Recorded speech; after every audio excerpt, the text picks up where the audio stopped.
په پیښه کې د وژل شوو کسانو مړي څنګ په څنګ ایښودل شوي او په هغو عملیاتو کې له خاورو او نورو پاتې شونو راایستل شوي چې ټوله شپه روان وو.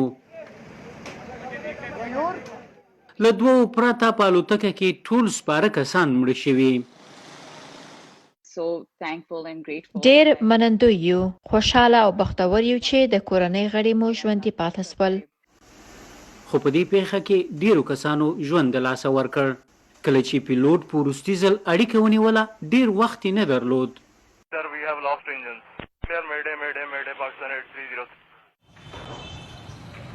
پایله یې ډارونکې وه.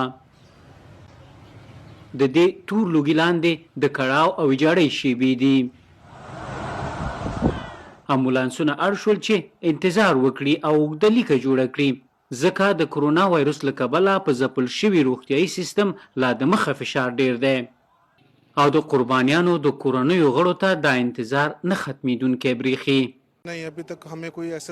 موږ کره معلومات نه لرو او لا هم هیلهمن یو، ځکه لا تایید شوي نه ده چې مړه شوې ده که ژوندۍ ده. موږ لا هم انتظار کوو. د کورونو په منځ کې د راپریوتې الوتکې پاتې شونې د بشپړې پلټنې له کبله نه لرې کېږي چې د پیښې اصلي دلیل په ډاګه شي.